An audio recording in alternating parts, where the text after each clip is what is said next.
Newsflash! Not all Pakistani TV shows are about the never-ending struggle between the mother-in-law and the daughter-in-law leading to an unhappy marriage. Hum TV gave us Yeh Dil Mera, where the men are clearly the problem. So grab your tea and let's take a look, shall we? The show begins with Mir Farooq Zaman, a rather devious fellow, and we can tell from the slight upturn of his moustache that he is up to no good, and indeed, he is plotting to teach a traitorous employee a lesson. I wonder what he's going to do. The company छोड़ के Singapore चला गया। Sir अभी तक जो खबरें मिली हैं वो ये है कि वो सिंगापुर में पुलिस कस्टडी में था। कोई स्मगलिंग का चार्ज था उस पे। उसके खिलाफ पुलिस इंक्वायरी चल रही थी। वो हिरासत के दौरान इतना खौफजदा हुआ कि वो शायद डर गया और उसका हार्ट फेल हो गया। हुमायूं अफसर, जो कि ज़मान ग्रुप ऑफ इंडस्ट्रीज में एक डायरेक्टर थे, उन्हें मीर फारूक जमान ने धोखे से मलेशिया भिजवा के जानबूझ के उन्हें ड्रग्स के इस केस में फंसवाया था, जिसकी वजह से मेरे शौहर वहां गिरफ्तार हुए। So which is it, Malaysia or Singapore? They're two different countries. Why would Humayun take a consignment with him when he was trying to get away from Mir Farooq? Also, Mir Farooq, come on. Implicating yourself in an international drug smuggling ring is probably not the best way to get back at a person. You could have, just fired him. But then again, he doesn't even know basic business terminology. Dubai की अल-शेख company ने AK oil refinery खरीद ली।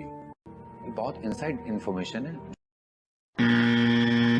That's not insider information. Insider information is something like a pending merger. The second man in this show is Aman, the uninterested CEO of an oil and gas company who runs it by checking Facebook during meetings, playing snooker, and talking at career fairs. And if you thought that's bad, wait till you see how he interviews. खाने में क्या पसंद करती हैं? और आपको मालूम है कि मुझे क्या पसंद होगा खाने में? He's about as competent as this guy. Aman has a bone to pick with Mir Farooq. You see, Mir Farooq is a serious lady killer. The love of his life? His wife. His other wife. And that one is Aman's mother. That's right, Aman has the same origin story as Batman. Only Bruce Wayne was spared. Mir Farooq and his trusty henchmen just didn't count the number of dead bodies. Come on, you can clearly see through the window that the son is not in the car. But I also imagine the police filed this report of the wreck. And so begins a Count of Monte Cristo inspired revenge story where this guy takes revenge on this guy by getting close to this guy. Following in the Count's footsteps, Aman inherits the estate of a wealthy European, acquaints himself with his target,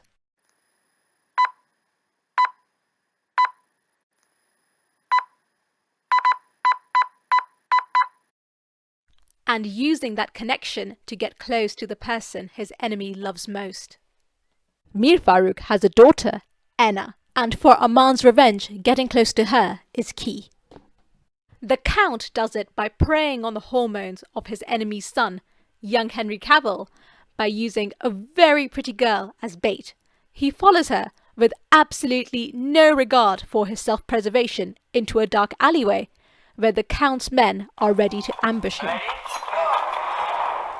And just as they are about to harm him, the Count shows up to save the day. Amanda Clarke from Revenge spends years researching Daniel Grayson, the son of her enemies. And when she meets him in the flesh as Emily Thorne, guess what? She's just his type. Aman, on the other hand, reading from the infinite wisdom of the Treat Her Mean, Keep Her Keen book of how to attract women, ghosts her,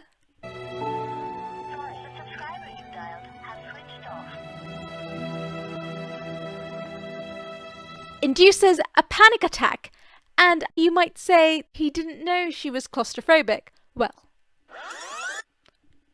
despite the fact that she's clearly uncomfortable, he puts undue pressure on her. Now you might say he'll never do it again. I wonder how that goes. And then of course there's this gem. दूर रहो मुझसे, समझी? And yet, somehow they get married. Even he's like, I tried everything in my How to Lose a Girl in 10 Episodes playbook.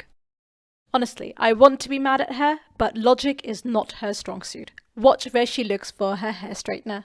बुआ मेरा straightener नहीं मिल रहा, कहाँ रखा है आपने? Aman does eventually tell her that he plans on exposing her father as a murderer, and like any loyal daughter, she doesn't believe him and vows to do absolutely everything in her power to prove him wrong. And she does. She really does.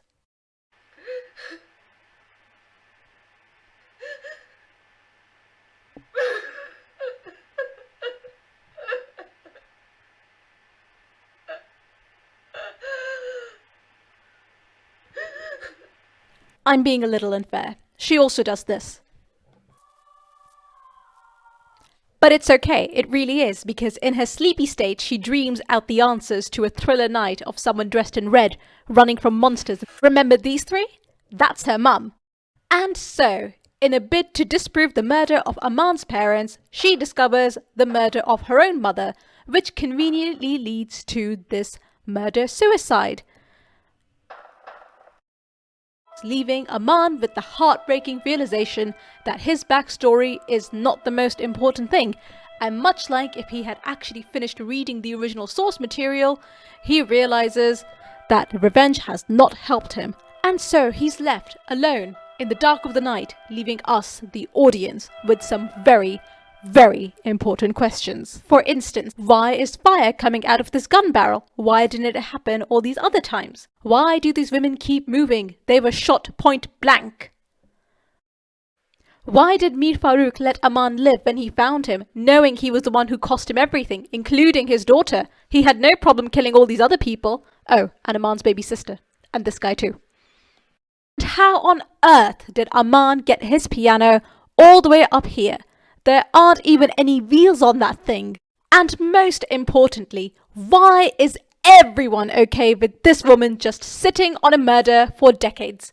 And before you say she was scared for her life, मरने से ना मैं पहले डरती थी और ना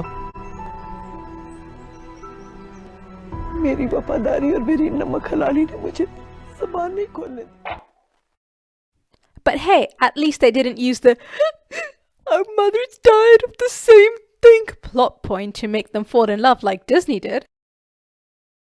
I always try and start a show with great expectations. I have to say, as it progressed, I had grave expectations, but ultimately, I really did enjoy watching it, and the show did exceed expectations. Hey everyone!